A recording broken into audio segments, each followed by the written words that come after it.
Amigos do canal Portal X Esportes, nesta semana, uma novidade no nosso canal e um entrevistado imperdível que vai falar sobre as Olimpíadas de Tóquio. Vem com a gente no canal.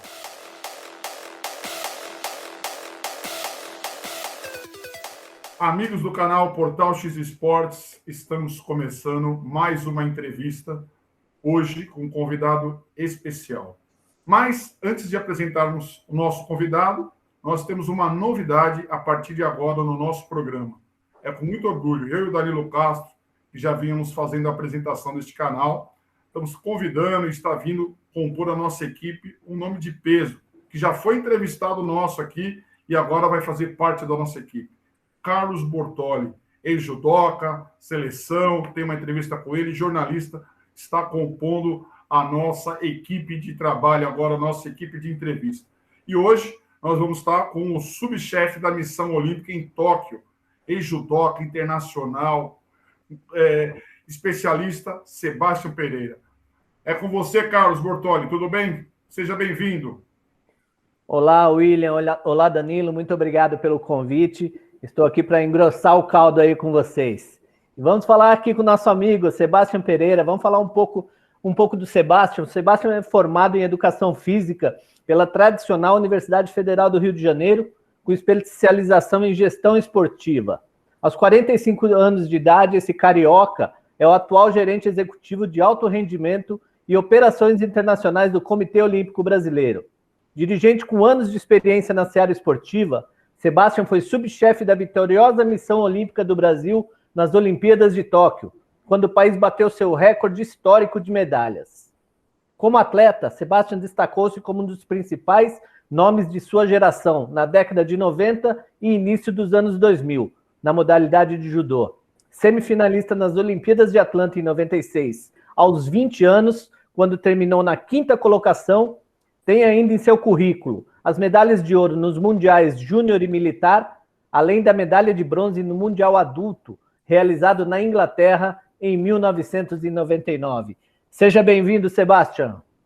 Obrigado, Bortoli, obrigado, William, Danilo, é um prazer enorme estar aqui com vocês, desfrutando e podendo dividir um pouquinho de tudo que aconteceu, essa loucura que foi os Jogos Olímpicos de Tóquio. Realmente, no meio de uma pandemia, ter uns Jogos Olímpicos como eles foram realizados, foi uma grande aventura, mas um grande orgulho, né, de tudo que a gente pôde entregar, não somente em termos logísticos, né, na entrega da missão, mas principalmente em termos esportivos. Então, prazer enorme estar aqui com vocês. Maravilha, Sebastião. Então agora eu vou passar a bola para o Danilo e ele vai começar a te questionar. Vamos ver o que você tem a nos dizer.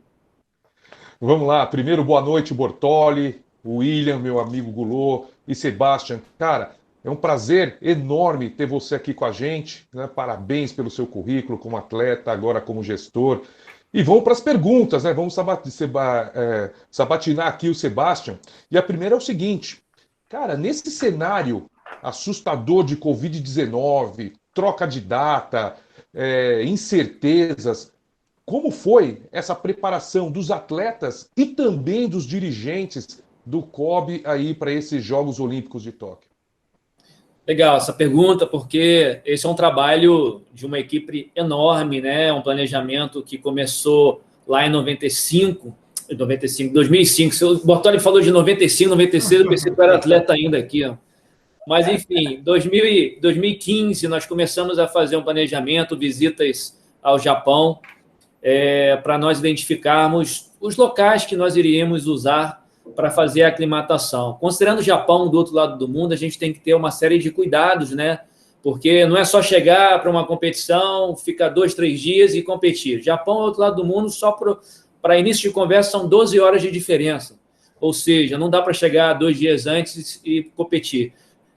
De 3 a 5 dias você fica completamente grogue em relação ao fuso horário. Então, a gente teve que fazer um planejamento de uma chegada com pelo menos 12 dias de antecedência, considerando cientificamente comprovado que 1 hora por dia você vai eliminando em termos de fuso horário.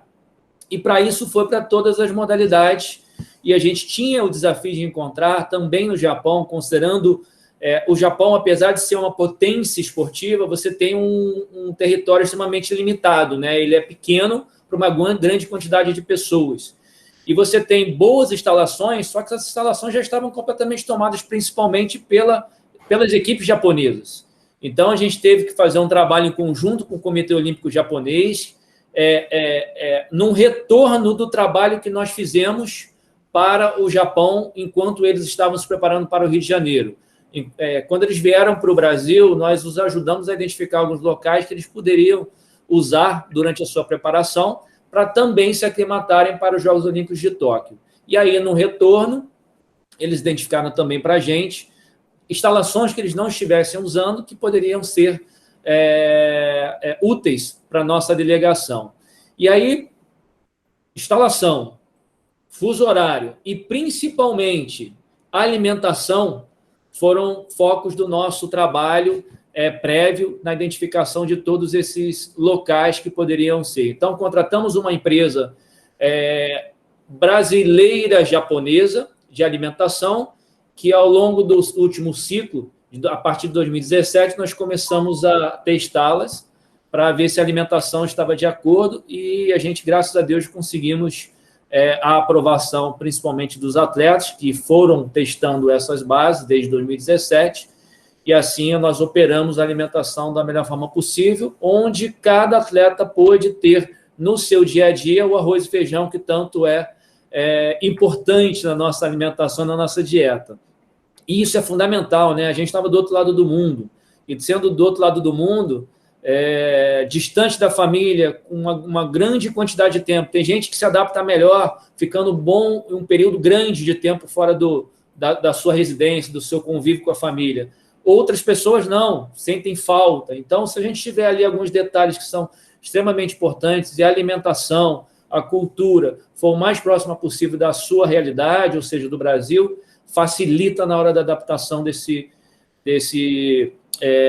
preparação dos nossos brasileiros. E foi baseado nisso que nós fizemos todo o nosso planejamento até o ano de 2020, só que não contávamos com uma pandemia, né? A pandemia veio e, na verdade, foi um estrago enorme, não somente para a gente, mas também para o comitê organizador, né? Que teve que se organizar de tal forma para que realmente fizesse possível a realização dos Jogos Olímpicos.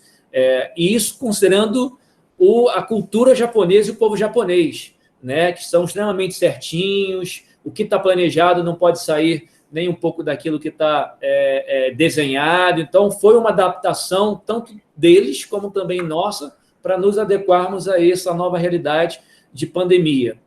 Com a pandemia, nós tivemos o adiamento de um ano, né, de 2020 para 2021, o que nos obrigou a remodelarmos algumas dos nossos projetos, algumas das nossas demandas, mas como a gente já vinha testando desde 2017 toda essa operação, acabou sendo uma logística tranquila em relação à mudança de 2020 para 2021, trouxe alguns gastos extras, obviamente, por conta de depósitos. Durante um ano, a gente já estava com aproximadamente 5 a 6 containers de equipamentos já no Japão, esperando para começar os jogos. Então, tivemos que fazer um novo depósito, fazer o storage disso para que pudesse chegar até 2021. Além disso, toda a nossa programação de pessoas chegadas teve que ser remodelada para 2021. Então, assim, logisticamente falando, nós fizemos, deu algum trabalho, mas a gente, como já estava preparado desde 2017 testando, foi entregue da melhor forma possível. Aí entramos na questão dos atletas. Imagina um atleta se preparando durante 4 anos para chegar ao seu principal evento, a realização de um sonho e a expectativa de grandes resultados. Nós vimos de um ciclo extremamente vitorioso em termos de participação em campeonatos mundiais, eventos internacionais, algumas modalidades mais, outras modalidades nem tanto, mas aí a gente entrou com adiamento para algumas modalidades, a modalidade foi importante, que houve ainda tempo de recuperação para que ele pudesse chegar em 2021 um pouco melhor preparado, e para outras modalidades, não. Os Jogos Olímpicos deveriam acontecer em 2020, porque assim estava dentro de uma progressão. Mas, da mesma forma que foi para a gente, foi para todo mundo, né? Então, assim, a gente estava em condições de igualdade com todo mundo. O que a gente não estava em condições de igualdade foi que a nossa pandemia chegou em março de 2020, né? Na China já tinha praticamente finalizado, eles não deixaram de treinar, né? Estados Unidos já estava treinando já há bastante tempo, porque dentro dos seus centros de treinamento, que eles nunca pararam de funcionar, vida normal.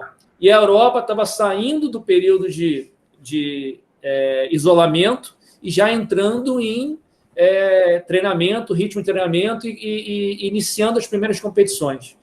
Nós tivemos que ser rápidos para que a gente pudesse oportunizar, e aqui no Brasil começando a fechar, né? Tudo, clube, centro de treinamentos, academias, ou seja, um lockdown total.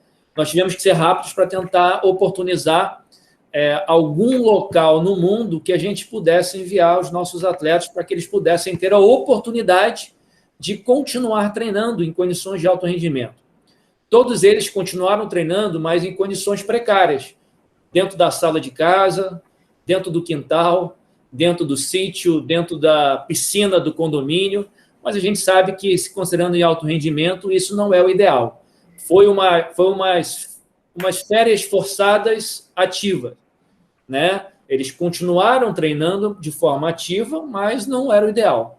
Então, foram 2 meses, mais ou menos, nessa condição, que a gente teve tempo para se preparar, para que a gente pudesse montar uma missão, e essa missão foi chamada de Missão Europa, onde fizemos uma parceria com o Comitê Olímpico de Portugal, já tendo em vista os Jogos Olímpicos de Paris, nós tínhamos já identificado algumas bases em Portugal que poderiam ser usadas nessa preparação para Paris.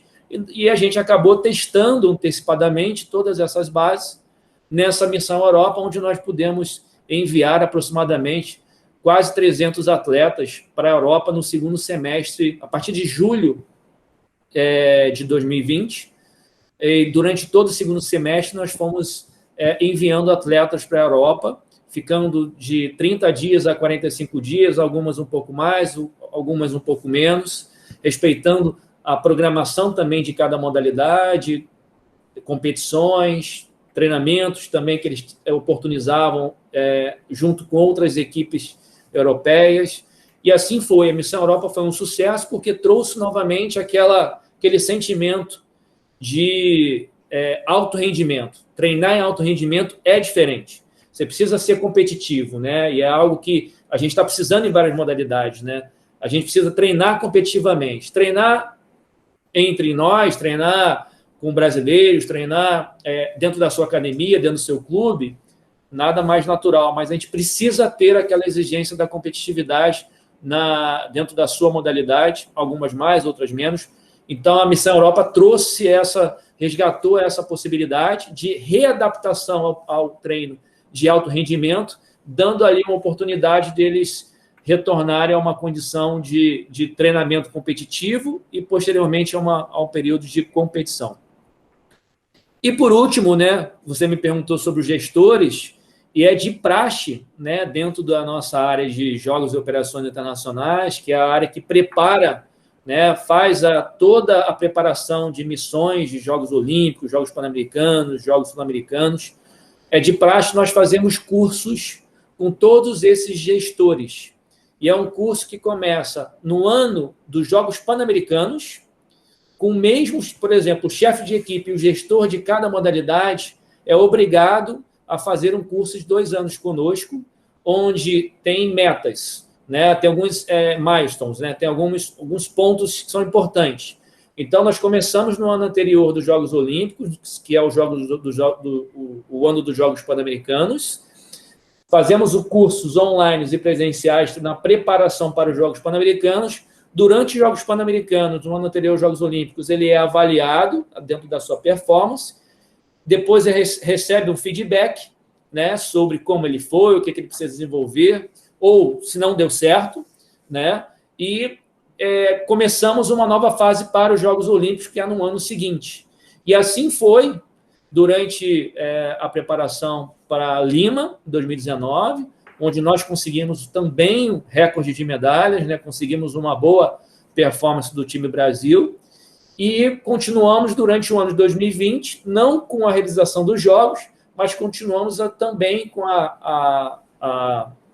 o curso para que a gente pudesse trazer os gestores para essa mesma realidade que nós estamos vivendo, dividindo a responsabilidade também sobre soluções que eram possíveis para a preparação dos nossos atletas para 2021.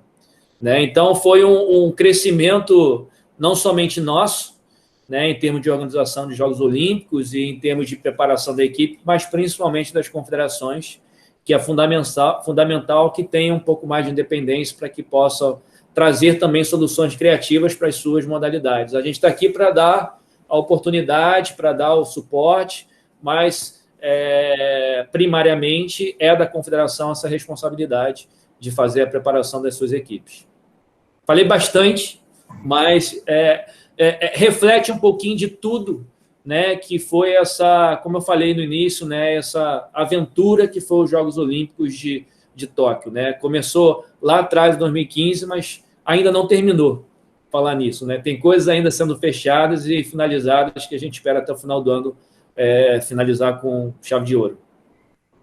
Não, legal, Sebastião. Para nós é importante, para o pessoal que assiste nosso canal, entender toda essa logística, né? Entender como que é difícil, né? Porque quando você vê o produto final, o resultado espetacular que o Brasil teve nessas Olimpíadas, você não entende o que está por trás, né? Então, você falou das confederações, o suporte que vocês deram para essas confederações, e como é monitorar tantas confederações assim, Sebastião? São tantas modalidades diferentes. Como o COB faz esse acompanhamento? Você já falou que deram suporte para as confederações e elas têm autonomia, né, para executar, mas como vocês fazem essa supervisão, essa logística desse suporte que vocês dão para as confederações? Dentro da diretoria de esportes, existe a gerência executiva de alto rendimento, né, que eu estou responsável, a gerência executiva de jogos e operações internacionais, que eu estou acumulando, né, que é a preparação das missões. Tem a gerência executiva de desenvolvimento, que é liderada pelo Kenji Saito. Embaixo da área de alto rendimento, nós temos a área de planejamento e desempenho esportivo, que ela contém vários gestores. Né? Cada gestor esportivo é responsável por 4 a 5 modalidades, dependendo da complexidade de cada modalidade. Né? E anualmente é feito um grande planejamento, que agora, por exemplo, nesse momento, nós começamos hoje, demos um pontapé com todas as confederações numa reunião de planejamento para o ano fiscal de 2022. Ou seja, a partir de hoje, cada confederação começa a fazer o seu planejamento para o ano de 2022, tanto de ações técnicas, administrativas, para que a gente possa avaliar, analisar nesses próximos 2 meses. Caso a gente tenha que fazer alguns ajustes fiscais, administrativos, é feito nesse período de 2 meses, e a partir daí é analisado e aprovado o orçamento de 2022. Ou seja, cada confederação precisa fazer o seu planejamento esportivo, administrativo, para que seja avaliado por cada gestor, que é responsável por suas confederações, e a gente possa aprovar o plano de trabalho para o ano seguinte, o ano fiscal de 2022, no caso, que a gente começou agora.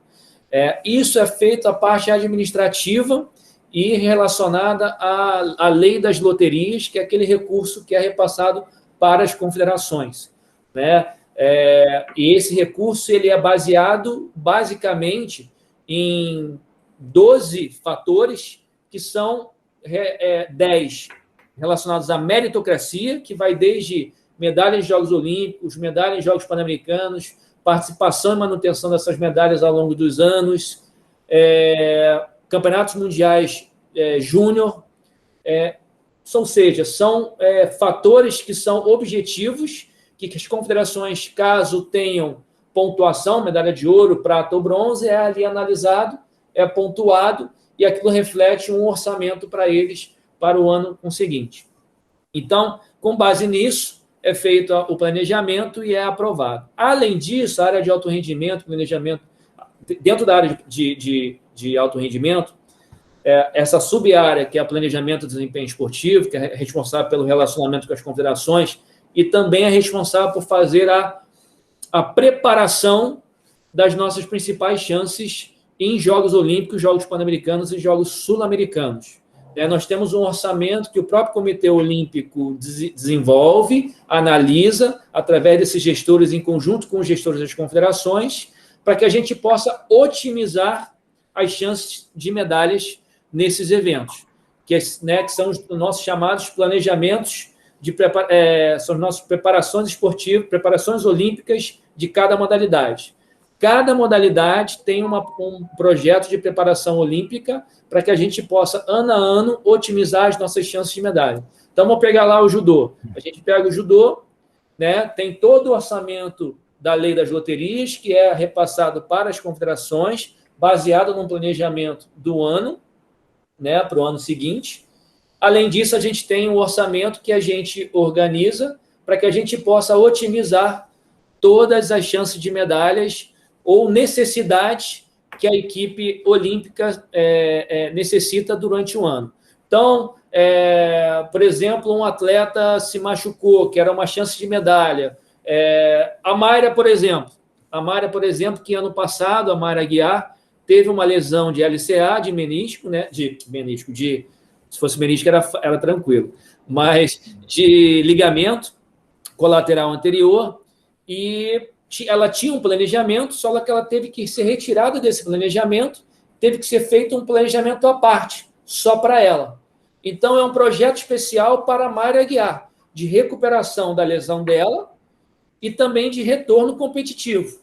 Então, tudo isso é feito com base no planejamento da preparação olímpica, que é segmentado por essa área de planejamento de desempenho esportivo, voltado para as principais chances de medalhas em cada modalidade. Então, de uma forma geral, a gente tem esse planejamento geral, administrativo, esportivo das confederações, através da lei das loterias, e a gente tem um orçamento específico chamado de Programa de Preparação Olímpica para cada modalidade, para otimizar e potencializar nossas chances de medalhas.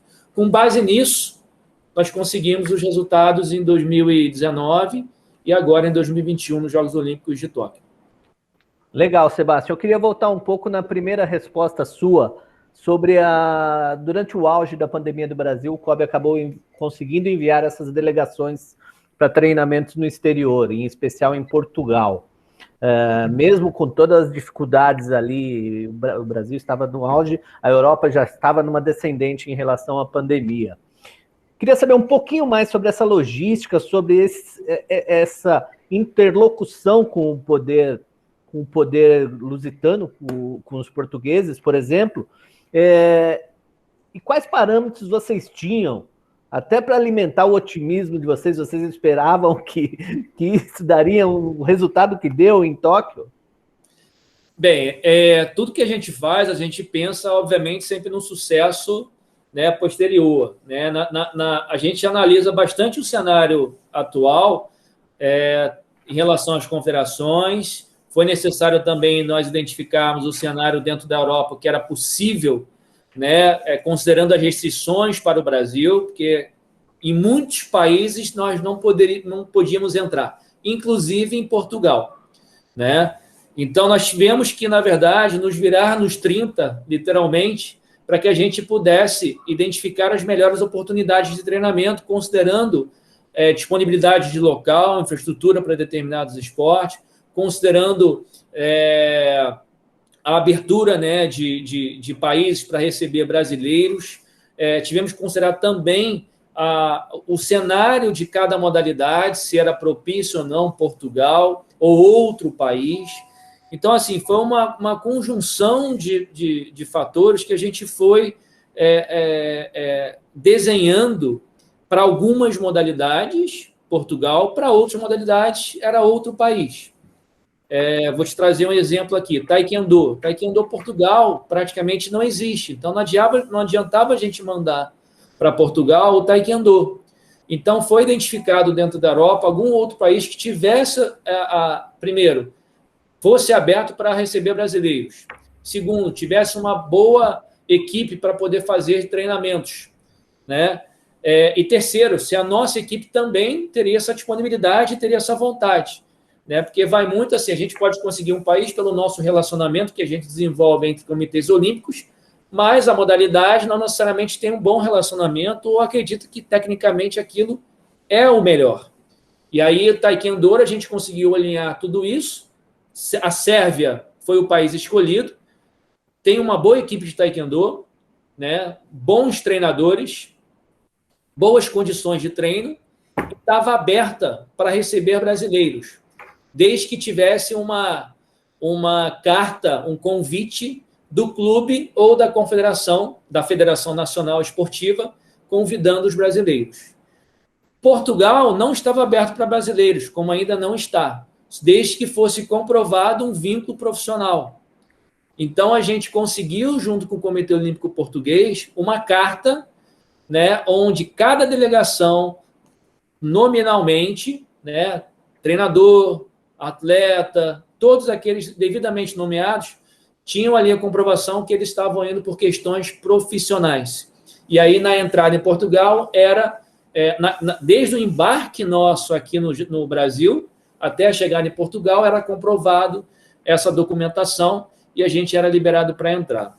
E dentro de Portugal, nós não centralizamos somente em um centro de treinamento.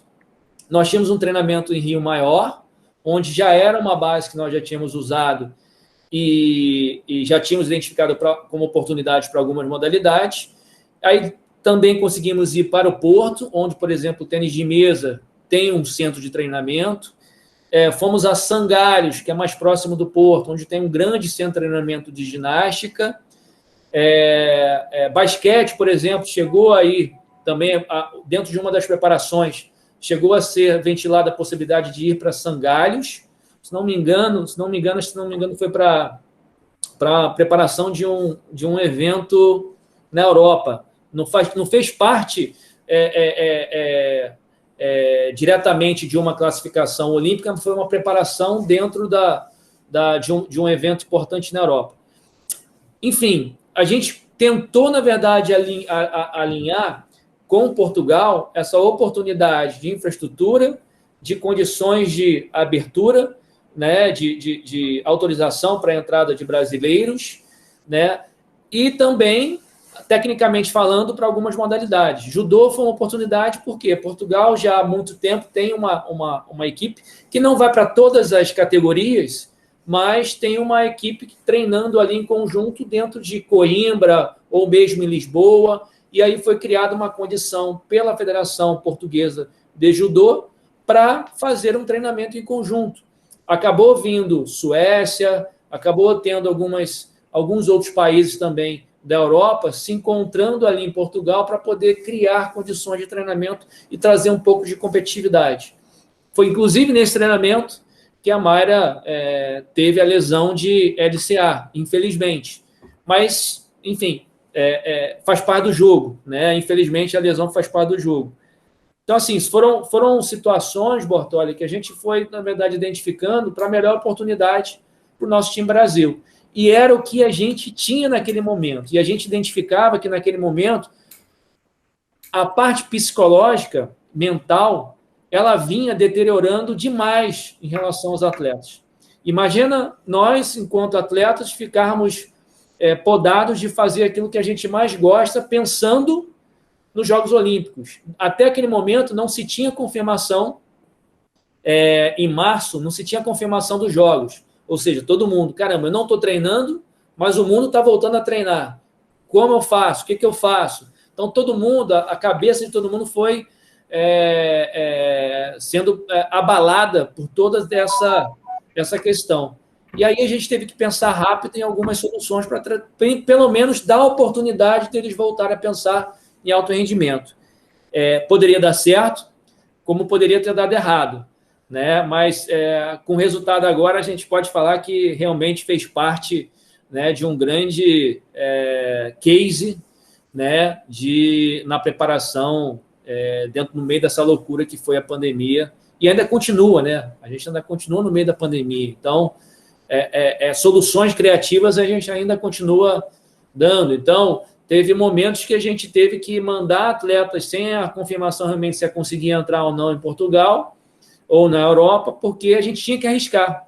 Se ia entrar ou não, a gente não sabia, mas a gente tinha que arriscar, porque era a oportunidade de eles continuarem competindo e a possibilidade de eles chegarem nos Jogos Olímpicos em condições, né, de competir.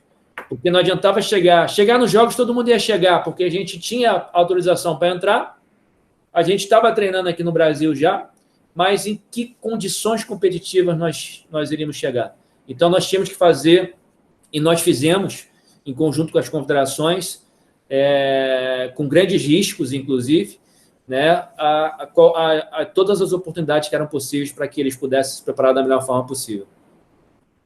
Pô, Sebastião, muito legal a sua explicação. A nossa audiência vê que é um trabalho realmente em conjunto, né? A gente vê o atleta ali na frente das câmeras, tendo bons resultados, medalhando ou não, mas a gente não sabe o que acontece ali, né? O famoso backstage, né? O trabalho que é para dar o suporte, para dar a condição para esses atletas estarem realmente desempenhando e fazer o melhor que eles conseguirem fazer naquele momento. E seguindo aqui dentro disso, eu queria saber como foi o trabalho dos bastidores em relação às modalidades estreantes surf e skate. Falando um pouco mais do trabalho que vocês fazem, como foi lidar com aqueles pequenos problemas que acontecem que não estão ali no script? Por exemplo, eu posso levar o meu técnico não vai, eu posso levar meu primo, vai minha irmã, não quero minha esposa.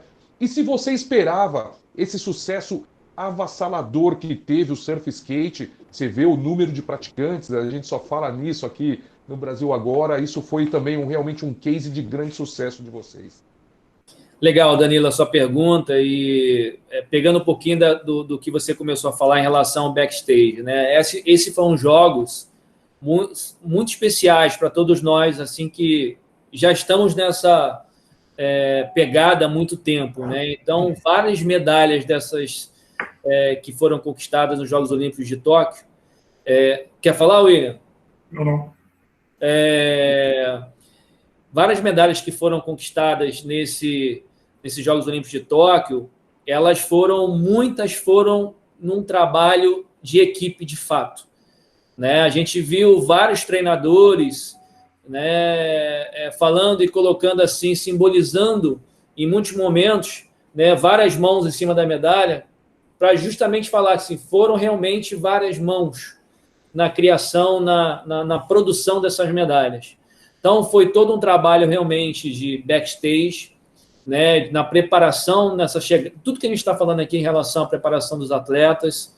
Foi um trabalho da família, né, dar o suporte, dar sustentação para aquele atleta, do treinador, né, de ter pensado, pandemia, vou chegar bem, não vou, segurar a ansiedade. Às vezes, em muitos momentos, o treinador acaba atrapalhando, e aí isso teve que ter uma coordenação para a gente poder, olha, calma, vai dar certo, vamos por aqui, vamos por ali. Afinal, a gente já lida com esse dia a dia já há bastante tempo. Então, realmente foi um trabalho em equipe, né? Um ajudando o outro, né? Segura mais por aqui, segura mais por ali, e a gente foi se ajudando para poder chegar a esse resultado que foi fenomenal. Então, a gente ficou muito, muito feliz de ver o trabalho já de médio e longo prazo dando resultado agora em Tóquio. Isso foi muito legal. Em relação às novas modalidades, logo que foi foram confirmadas as novas modalidades, né, imediatamente nós nos reunimos com as confederações na época para que a gente pudesse traçar um plano, né, de preparação. Afinal, nós sabíamos, obviamente, que o surf skate eram carros líderes dentro desse novo processo, principalmente pelos ídolos que nós temos, né? Nós temos um grande sucesso, um histórico de sucesso, e no momento que esses esportes estão vivendo hoje, são momentos fenomenais. E a gente ficou muito grato, né, de estar participando desse momento. E o que a gente viu desde o início, Danilo, foi como eles estavam motivados, como eles queriam fazer parte do processo. Porque lá atrás a gente podia até questionar, não, não tem nada a ver, é outra vibe, é um outro estilo. Não.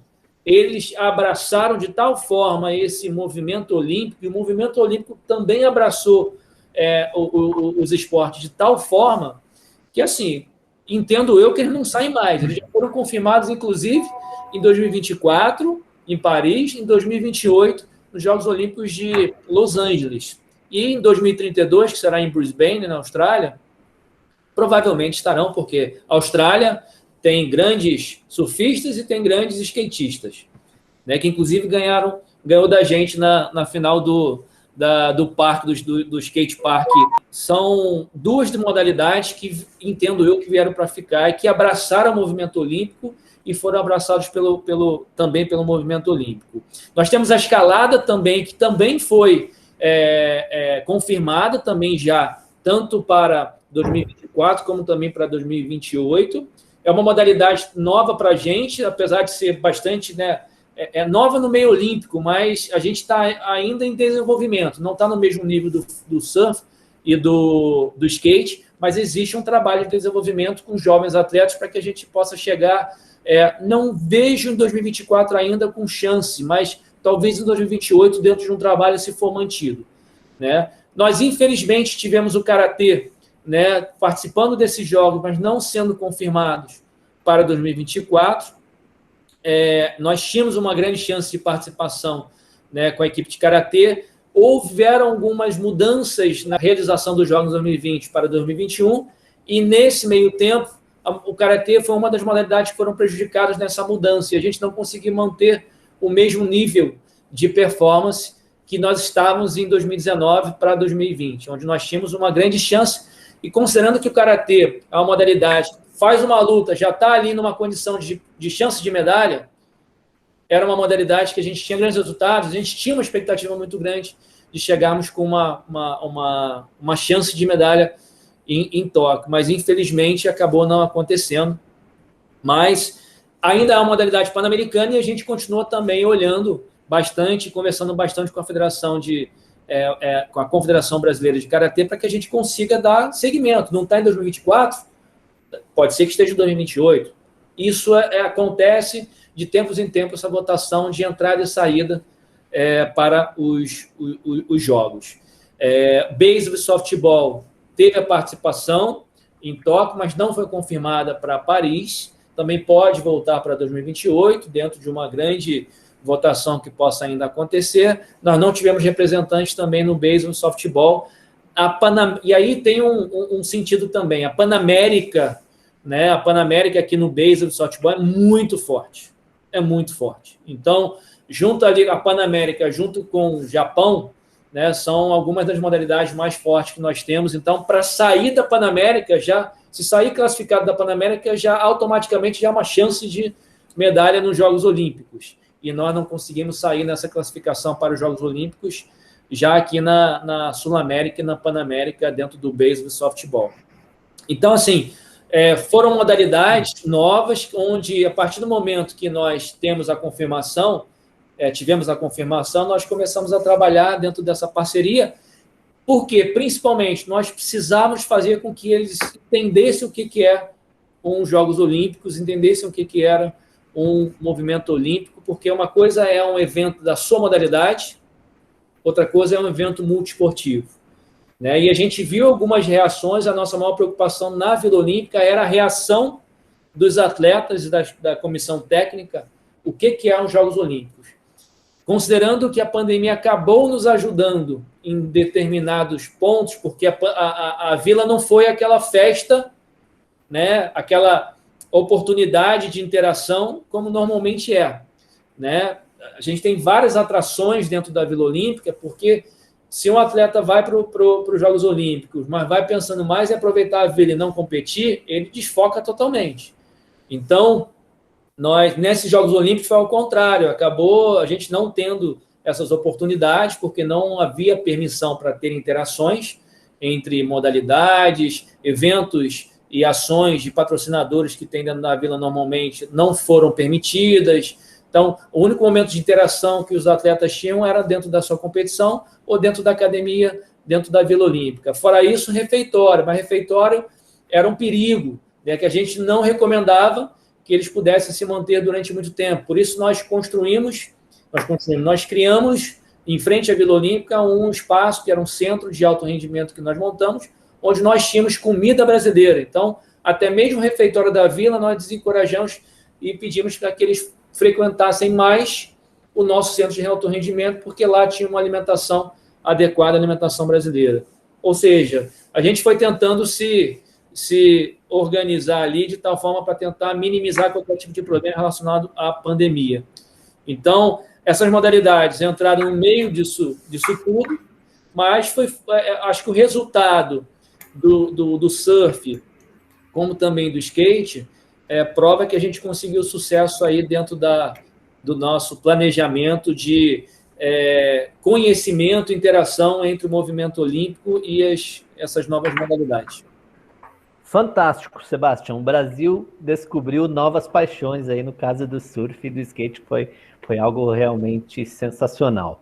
Mas nem tudo são flores e vocês também enfrentaram muitas dificuldades além da questão da pandemia. E um caso específico que eu gostaria de entender como que vocês lidam, no caso da questão do doping. O halterofilista Fernando Reis, ele testou positivo dias antes do embarque, se eu não me engano. Como lidar com uma situação tão delicada como esta, Sebastião? Pois é, essa é uma situação que, por mais que a gente trabalhe, por mais que a gente desenvolva ações em conjunto com as confederações, ações independentes do próprio Comitê Olímpico, é uma situação que a gente realmente não entende, né? Porque o Comitê Olímpico já há bastante tempo tem uma área de educação contra o doping, uma área de antidoping, onde nós temos ali cursos, nós temos ações de esclarecimentos, comunicação, informação, tudo sobre o doping, né? No sentido de alertarmos todo e qualquer descuido que possa haver relacionado à sua saúde, ela pode ser danosa para o resto da sua vida, né? Da sua vida competitiva. E por que não dizer também da sua vida também, né? Então, a gente tenta antecipar ao máximo as informações. Nós solicitamos que toda a comissão técnica, todos os oficiais e todos os atletas, antes de viajarem, façam um curso da WADA, né, que é a entidade internacional que rege a antidopagem no mundo, para que eles tenham ciência de todos os riscos relacionados a remédios, suplementos. Há muito tempo o COB já tem tolerância zero com relação a suplementos. Nós não fazemos, nós não incentivamos o uso de suplementos, nós não fazemos aquisições de suplementos, nós não temos parceria com nenhuma empresa de suplementos e nós falamos e reforçamos em todas as nossas comunicações o perigo em relação a suplementos. Muitos atletas acabam entrando nessa onda por empolgação. Vem um amigo ali que está fazendo uso de suplementos, vou comprar igual. Vejo ali o americano tomando tal, o que ele está tomando? Vou lá e compro nos Estados Unidos um suplemento. Ou seja, ele vai se defender uma vez pego que eu não sabia. As pessoas, o tribunal, ele tem, na verdade, punido até mesmo por negligência. Porque uma vez que você faz isso, você está sendo negligente com a sua própria saúde. Você é responsável por tudo que você ingere. Então, se você não faz, não tem a certeza daquilo que você está ingerindo, não faça. Se você tem a dúvida em relação a qualquer medicamento, não faça. Ligue para a gente deixa o canal 24 horas aberto com qualquer atleta, com a nossa equipe da área médica, com a nossa área de educação contra o doping, para que possa ser acessado e possa ser tirado todas as dúvidas pertinentes ao doping. E mesmo assim, a gente ainda é surpreendido por essas notícias relacionadas a atletas sendo pegos, né, em situações de doping. A situação do Fernando é uma situação extremamente triste para a gente, porque foi um atleta que a gente acreditou bastante, foi um atleta que a gente investiu 2 meses ele ficou dentro de um programa de preparação olímpica para o levantamento de peso. Ele ficou treinando conosco dentro do centro de treinamento Maria Lenk, né, do Centro de Treinamento Time Brasil, né, com toda a nossa equipe médica, toda a nossa equipe de preparação física, toda a parte de treinamento esportivo totalmente dedicada a ele, e infelizmente a gente foi surpreendido com uma situação dessa. Obviamente, todo atleta ele tem direito à defesa, né, e é isso que a gente espera, que ele possa se defender e ele possa, né, se for realmente ele não tiver culpa, ele possa se defender e possa ser absolvido. Mas, infelizmente, foi uma medalha que a gente esperava, né, dentro do nosso planejamento de preparação, era uma medalha extremamente possível e, considerando as marcas que ele tinha, ele era prata ou bronze dentro da sua categoria, né, pelas marcas que ele tinha atingido. Então, assim, são situações que a gente ainda acaba esbarrando, a gente está fazendo, está cada vez mais sendo restrito e exigente com relação a informações relacionadas ao doping, mas, infelizmente, a gente tem ainda atletas que ainda caem nesse tipo de atalho, que, na verdade, não é o mais adequado, né, considerando hoje a tecnologia relacionada à política aos exames de antidoping que nós temos. Então, a gente recomenda e pede que os atletas possam ser mais atentos a todas essas questões. A gente está à disposição para poder ajudar no que for necessário. Mas, se for pego, aí, infelizmente, aí é a responsabilidade de cada um. Perfeito. É isso aí. E vamos numa parte de administração agora, Sebastião, que no intervalo dos Jogos Olímpicos do Rio, né, e a Olimpíada de Tóquio, o COB trocou a sua diretoria, né, saindo o Nussmann e entrando o Paulo Vanderlei. E nesse interim também ocorreu uma eleição. Como foram esses períodos que vocês estão, para vocês, né, que estão na ponta da atividade? Houve algum momento, receio, que as disputas políticas pudessem atrapalhar o planejamento para Tóquio, Sebastião? Não, de forma alguma. A gente está no patamar abaixo, né? Então a gente faz questão de pensar operacionalmente para poder fazer a entrega, e é isso que eu falo com a nossa equipe. A gente tem que pensar sempre da melhor forma possível para que a gente possa entregar aquilo que a gente está planejando, né? E a gente está fazendo pensando nos atletas. A gente deixa realmente essa parte política para quem realmente está liderando essa parte política, quem são os diretores, a presidência. A gente não se envolve em nenhum momento. A gente faz questão de defender tudo que é relacionado aos atletas e a parte logística para poder fazer a melhor, sempre o melhor, né? A cada missão, a cada projeto, a gente tenta aprender aquilo que aconteceu no projeto anterior para que a gente possa fazer melhor, otimizar de uma forma melhor. Então, eu não posso negar que impacta nas decisões, né? Porque quando a gente planeja algo tão grandioso como os Jogos Olímpicos, preparação dos Jogos, tem uma série de decisões que precisam ser tomadas, né, em relação ao orçamento, em relação a conceitos, em relação à infraestrutura que a gente vai ter. A gente pode ter... A gente é criativo, então a gente imagina um monte de coisas boas, né, mas nem sempre aquilo que a gente imagina é viável, principalmente em termos orçamentários. Então, essa tomada de decisão é óbvio que a gente precisa da diretoria, né, do diretor-geral e da presidência. Se eles derem sinal verde e acreditarem naquilo que a gente está defendendo, a gente segue em frente. Se eles precisarem de ajuste, a gente ajusta. E a gente vai conforme a decisão que é feita. A questão política e as questões das eleições impacta nesse sentido, de tomar de decisões, mas nada que afete o nosso planejamento no dia a dia, porque a gente está pensando sempre de forma antecipada, né, para que a gente não tenha esses problemas relacionados a eleições e a parte política, mas pensando sempre na melhor condição para o atleta, por isso que a gente se antecipa sempre. Legal. Sebastião, ainda nessa linha, você falando que realmente vocês ficaram a par dessa parte política, mas a gente está vendo até pelos novos estatutos, pelas novas eleições, a participação mais ativa dos atletas, inclusive, né, nos comandos das entidades. Você acha que cada vez mais a tendência desses atletas participarem dos comandos dessas entidades vai mudar esse cenário, até no poder de decisão das eleições, das comissões de atletas? Como você vê esse cenário da participação dos atletas, de rendimento, nesse cenário político, que nem você falou, são decisões políticas e até de eleição? William, é extremamente natural esse caminho, e é um caminho sem volta, a participação dos atletas dentro das tomadas de decisão, dentro dos planejamentos. É fundamental que os atletas possam participar das decisões. Nós temos, e eu já conversava isso desde o início da Comissão de Atletas, quando, por exemplo, a gente tinha o Thiago Camilo como presidente da Comissão de Atletas do Comitê Olímpico, pós-2016. Agora, a Yane Marques, medalhista olímpica do pentatlo moderno, é a presidente da Comissão de Atletas, a gente conversa bastante.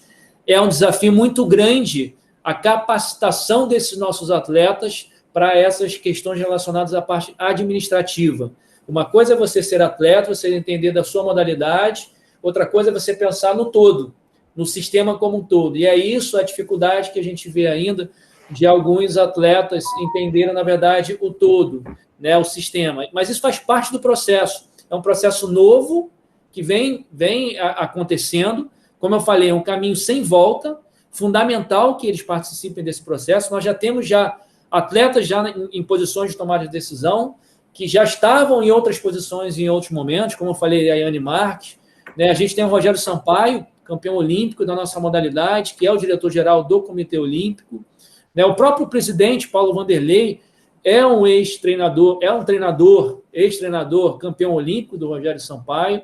Nós temos outros atletas, ex-atletas, participando das tomadas de decisão dentro das suas dos seus cargos, do seu nível de responsabilidade.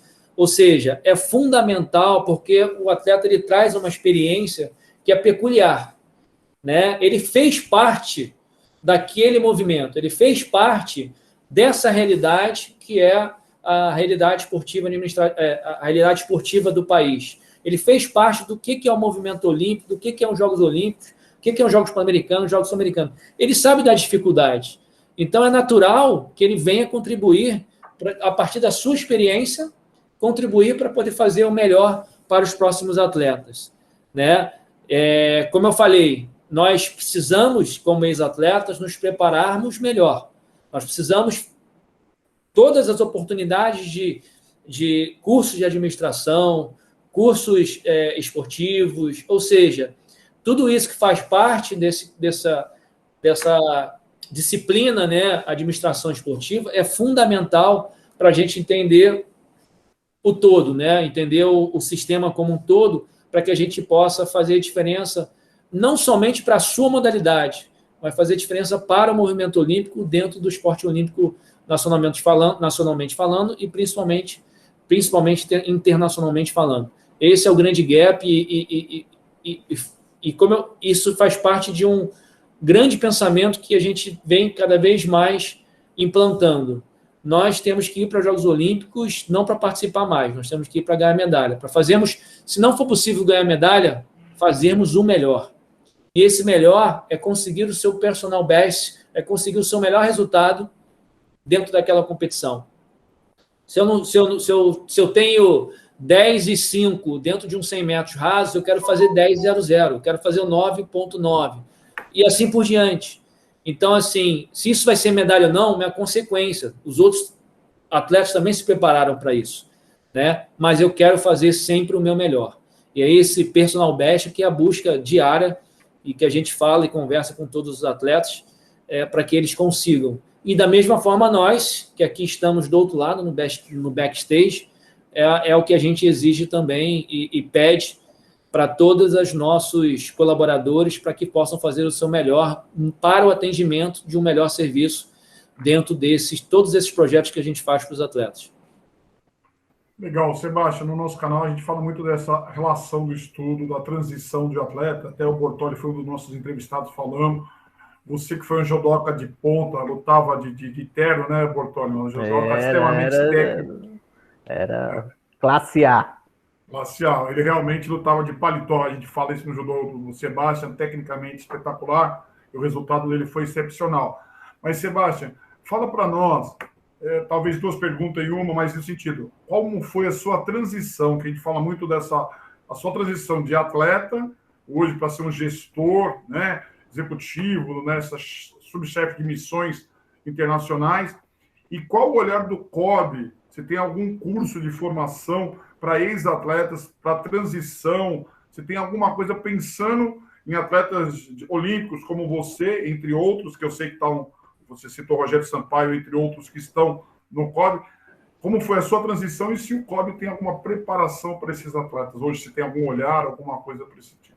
Vou começar ao contrário, falando sobre o que o COB hoje tem, né? E como é que o COB hoje pensa em relação aos atletas. O COB hoje tem o Instituto Olímpico Brasileiro, né, que é a parte de educação, né, o braço de educação do Comitê Olímpico Brasileiro, que é gerenciado, liderado pela Soraya Carvalho, atleta olímpica de ginástica, que desenvolve um trabalho brilhante dentro do Instituto Olímpico Brasileiro. E dentro do Instituto Olímpico Brasileiro a gente tem 3 vertentes: a de gestores, a de treinadores e de atletas.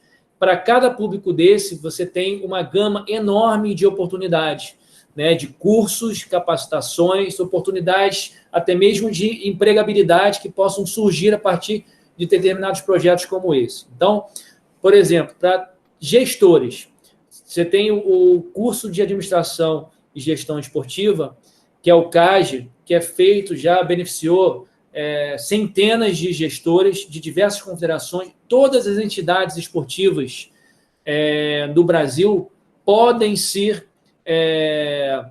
candidatar para participar dessa. É uma pós-graduação de administração esportiva. Ela dura 1 ano a 1 ano e meio, né? E ela tem sido de extremo sucesso entre vários gestores. Então, todas as pessoas relacionadas às confederações, clubes, forças armadas, enfim, secretarias de esporte, Ministério do Esporte, quando tinha, mas Ministério da Cidadania, Secretaria Especial, todas as pessoas que têm relação com essas entidades podem se candidatar ao curso de administração esportiva, que é equivalente a uma pós-graduação, ou fazer outros cursos de menor duração, online, que são cursos de administração esportiva, que o COB também, através da plataforma do IOB, também pode oferecer. Treinadores, nós temos a Academia Brasileira de Treinadores, que nós fazemos também 2 anos de curso, né, para cada treinador, são beneficiados várias modalidades. A cada ano, nós temos novas modalidades sendo... É um curso específico teórico, prático, tanto para desenvolvimento no primeiro ano e depois para alto rendimento. Nós conseguimos trazer sempre treinadores internacionais extremamente medalhados, com experiência, para trazer a experiência deles, e são vários, né? São vários dentro de uma mesma modalidade, para que eles possam visualizar que é possível fazer aquilo que eles estão aprendendo teoricamente. Então, a gente consegue alinhar a questão teórica com a parte prática dentro do curso da Academia Brasileira de Treinadores. Além disso, para treinadores, que a gente acredita, que a gente falou aqui um pouquinho, que é fundamental, o treinador precisa ser organizado. É importante que ele tenha também noções de administração esportiva, para que ele consiga fazer um melhor planejamento o seu planejamento, tanto esportivo como também administrativo. Uma coisa está alinhada com a outra, uma coisa não anda sem a outra, né? Então, a gente também tem cursos de administração esportiva voltado para treinadores, para que eles consigam também ter essa cadeira dentro do seu repertório de conhecimento, porque vai ser fundamental dentro do seu planejamento esportivo, e normalmente esse planejamento esportivo ele está alinhado também com o planejamento orçamentário e administrativo. E a gente tem os atletas, né? Os atletas hoje eles são divididos em 3 faixas etárias. Os atletas que estão em desenvolvimento, praticantes em desenvolvimento, atletas entre, se não me engano, entre 14 e 18 anos, atletas em alto rendimento e atletas em transição. Para cada faixa etária dessa, nós temos um curso com tutoria, que é o transição de carreira, né? Nós temos um conteúdo voltado para jovens, um conteúdo voltado para aqueles atletas em competição, em alto rendimento, e um curso voltado e um formato voltado só para aqueles que estão em transições de carreira, né? São conteúdos diferentes, mas com o mesmo objetivo de dar suporte, conhecimento para todos esses atletas que queiram se preparar para o futuro, seja dentro da sua carreira ou seja pós-carreira, e esse pós-carreira pode até ocasionar numa garantia de empregabilidade, dependendo da sua área que for escolher, com empresas parceiras que a gente tem, né? Então, assim, o COB hoje dá oportunidade para aquele atleta que queira, tem que querer, né? Porque tem muito atleta que se candidata, mas não cumpre, né? Então, a oportunidade está sendo dada, mas os atletas precisam também querer, né? E a gente tem visto uma adesão muito grande, né? Tem sido extremamente satisfatório, né, o feedback desses atletas. Inclusive, um dos tutores, né, um dos coaches que a gente trabalha, que é o Antônio Carlos Moreno, né, do voleibol, né, que foi capitão da seleção aí, ídolo da geração de prata do voleibol. Ele é um dos nossos tutores para esse curso, né, de transição de carreira. E se vocês forem entrevistar qualquer atleta que tenha passado pela transição de carreira, vocês vão ter aí um feedback extremamente positivo, que é o que a gente recebe, não somente do curso, mas também do Moreno, que é uma inspiração para todos nós, né? Então, são oportunidades que o COB hoje tem para todos esses públicos, atletas, treinadores e também gestores, para que eles possam se capacitar e possam trazer essa experiência e canalização para uma melhora, canalização desse conhecimento e experiência para uma melhora do sistema esportivo como um todo, né? Onde eles estiverem, a oportunidade e posição que eles tiverem, a gente ter a contribuição deles de uma forma otimizada. E aí, fazendo um gancho para mim, eu não tive essa oportunidade de ter um COB com essa estrutura e com esse pensamento para poder fazer a minha transição de carreira.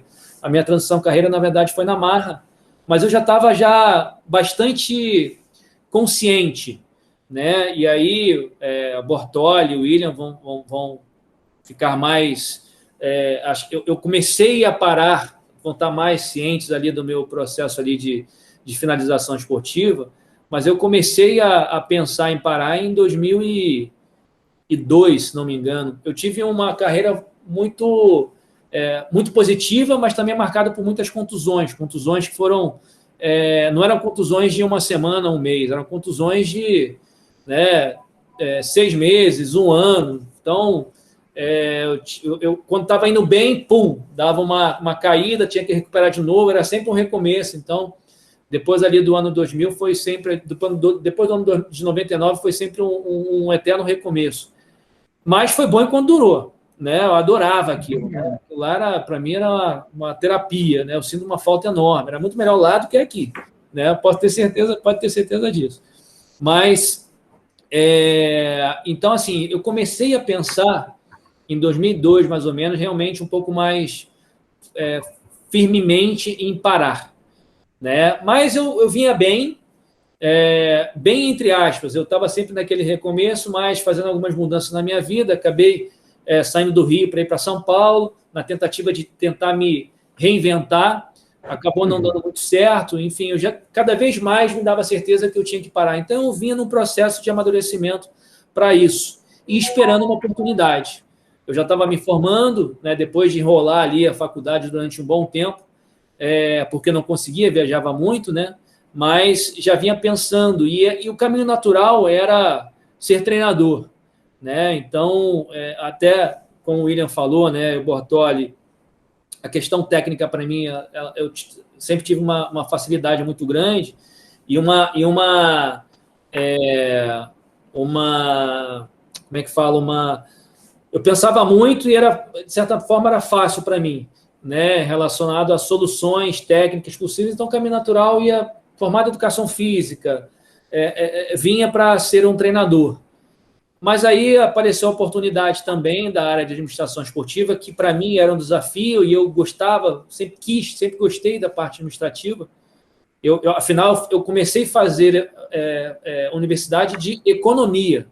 Eu fiz 2 anos de economia. Eu queria ser engravatado no centro da cidade, trabalhar em bolsa de valores, tal, esse negócio. Hoje mudou completamente, né? Como é que a vida vai te mostrando, né, uma série de caminhos, oportunidades.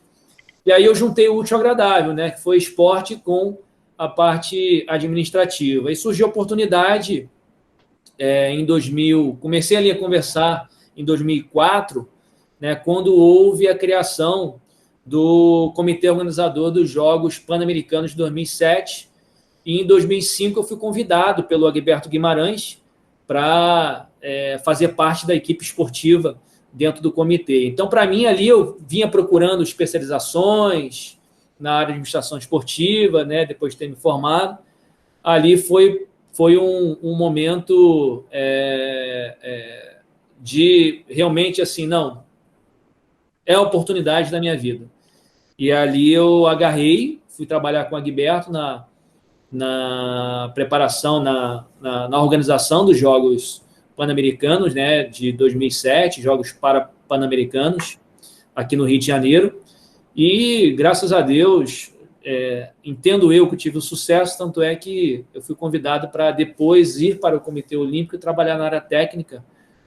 Fui convidado pelo Marcos Vinícius Freire, que na época era o diretor, né, de esporte geral, diretor de esporte do Comitê Olímpico, para trabalhar com José Roberto Perillier, o Peri, né, já antigo também dentro da área de preparação esportiva no país. E para mim foi um aprendizado. Eu tive a oportunidade de, e aí fazendo hoje um balanço, né, sobre a minha carreira esportiva, eu tive a oportunidade, graças a Deus, sou um privilegiado, né, eu posso falar, né, eu tive a oportunidade de participar de uns Jogos Olímpicos, né, como atleta, ou seja, eu recebendo os serviços do comitê organizador de uns Jogos Olímpicos como atleta. Eu tive a oportunidade de fazer uns Jogos Pan-Americanos que foi muito próximo de uns Jogos Olímpicos, aí dentro da preparação de uns Jogos Olímpicos, né, que a gente estava ali se candidatando para uns Jogos Olímpicos, de prover serviços para os atletas e comitês olímpicos.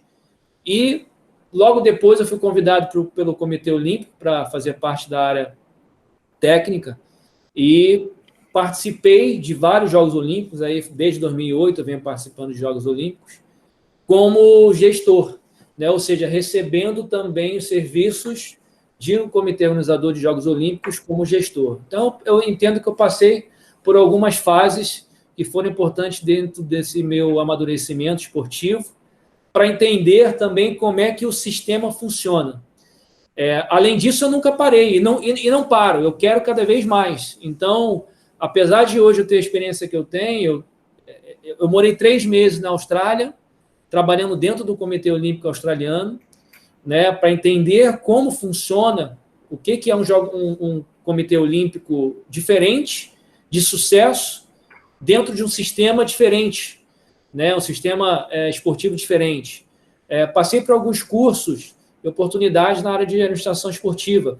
Fui fazer meus MBAs em gestão de projetos e em gestão de negócios. Acabei não terminando porque a vida de gestor e também de viagens não me deixou fazer isso. Eu fui preguiçoso, não consegui terminar. Tenho que voltar imediatamente para poder fazer o meu MBA e terminar. Se a pandemia, tudo isso deixar, eu vou fazer. Mas é isso, eu acho que é um eterno aprendizado.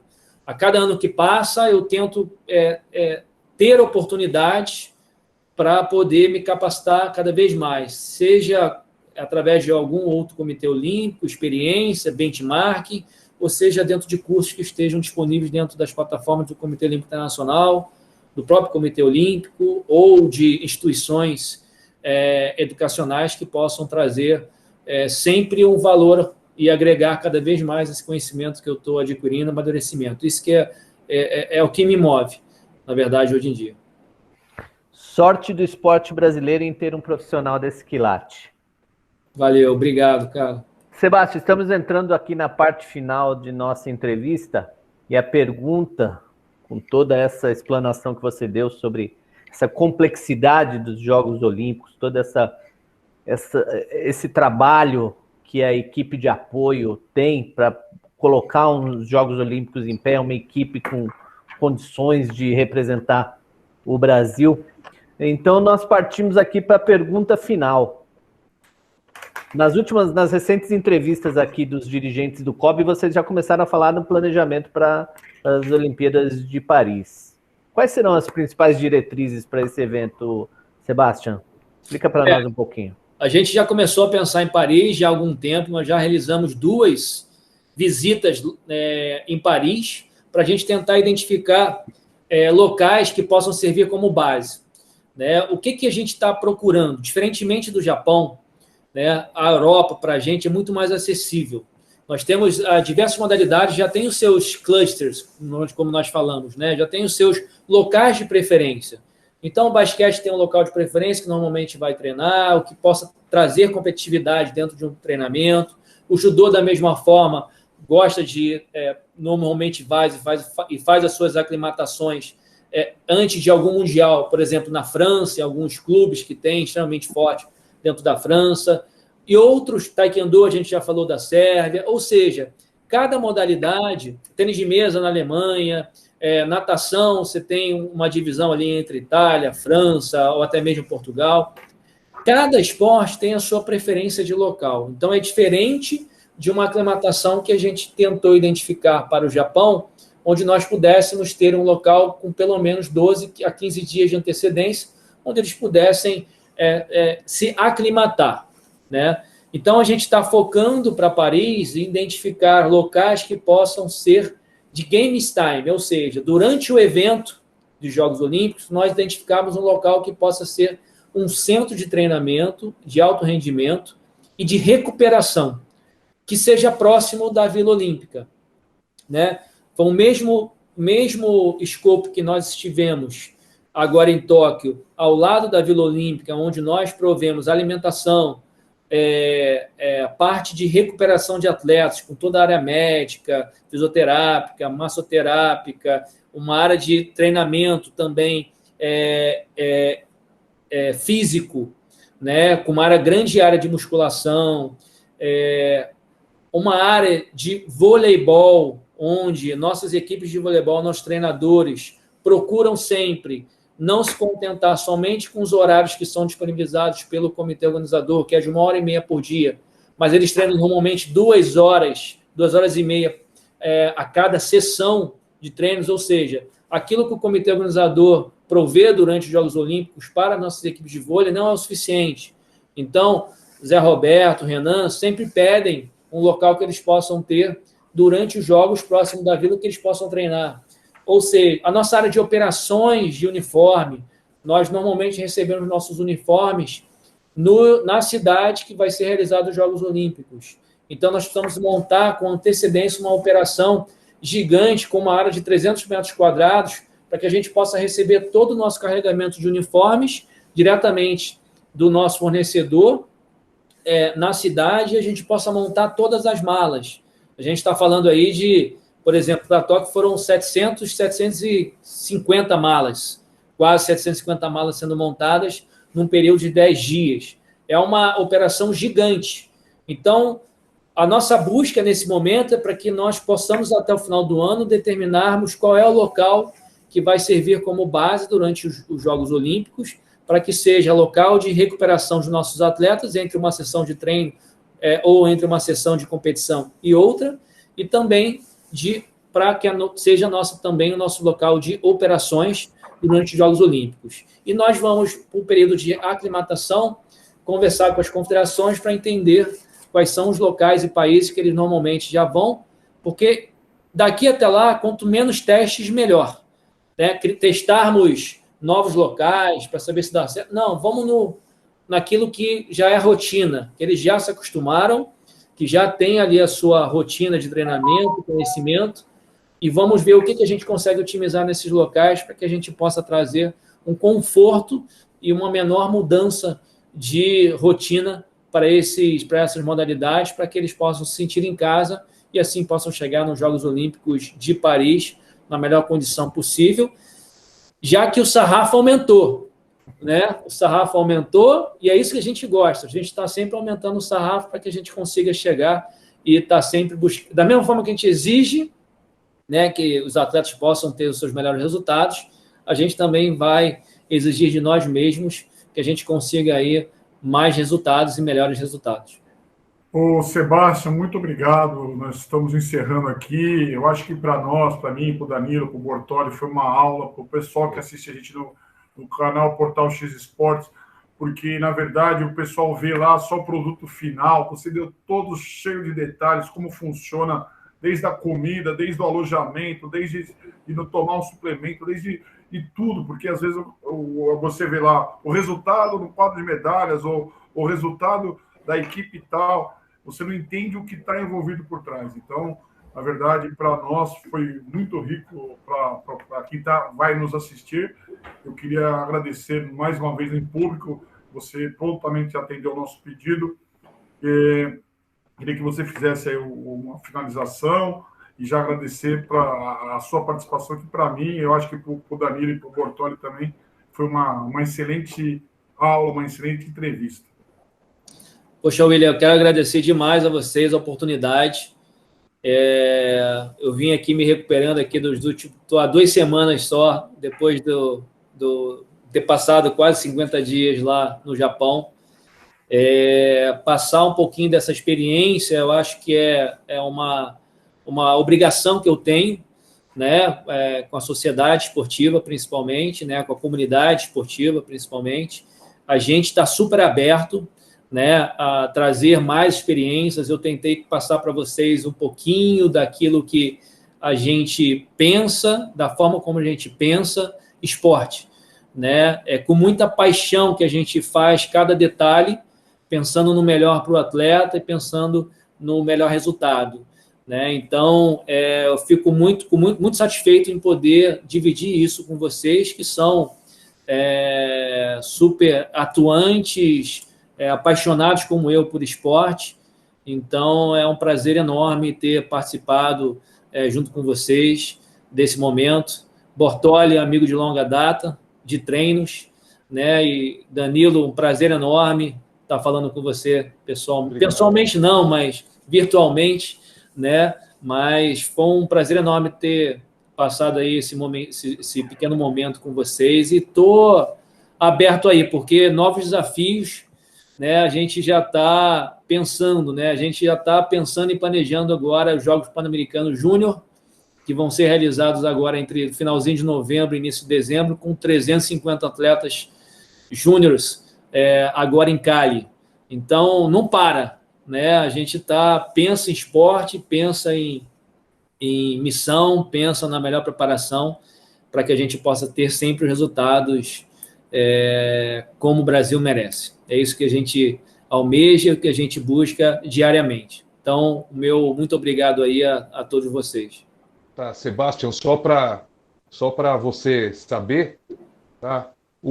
Continua com esse trabalho sério e competente que vocês fazem. Naquele nocaute do cara do boxe, eu estava no estúdio da Band. E você não tem ideia, quer dizer, são jornalistas, são pessoas que trabalham com isso, a emoção que foi para todo mundo ali dentro. Quer dizer, eu sou basquete, mas eu estava ali, a gente estava fazendo até outras equipes que não o Brasil, mas a emoção de toda a equipe, de todo o pessoal, porque ele estava perdendo a luta e ele acertou uma no queixo ali do adversário. Então, se você pudesse ver o sentimento que causa em quem está ali torcendo, cara, você ia ver que seu trabalho, o trabalho de vocês do COB, deu certo. Parabéns, viu, cara? Obrigado, Danilo. É muito gratificante escutar isso. Eu estava 2,5 metros do ringue. Foi lindo. Naquele momento. A gente pulava tanto, mas tanto, que foi realmente uma medalha, como eu falei, uma medalha que ele merecia, o boxe merecia. Foi um trabalho que a gente participou diretamente. Então, assim, o resultado do boxe, como um todo, foi sensacional, sensacional. A gente teve muito orgulho dessas medalhas. É isso que é a verdade. E não é a medalha nossa, é a medalha da comunidade esportiva. Não é do boxe, é de todo mundo, porque todo mundo participou. É como eu falei no início, essas medalhas foram a muitas mãos, né, de toda a comunidade esportiva participando diretamente, então a gente fica muito orgulhoso. Parabéns, Sebastian. Nós aqui continuaremos torcendo pelo seu sucesso, consequentemente o sucesso do Brasil. Valeu, Bortoli, obrigado. Um grande abraço a todos vocês. Prazer e até a próxima. Até a próxima. Obrigado, pessoal do canal Portal X Esportes. Espero que tenham gostado dessa excelente entrevista. Aproveitem ainda quem não se inscreveu, inscreva-se no nosso canal, ativem o sininho e até a próxima entrevista. Bem-vindo, Bortoli, para a nossa equipe. Valeu, Danilão, e obrigado mais uma vez, Sebastião. Até a próxima. Valeu. Abraço.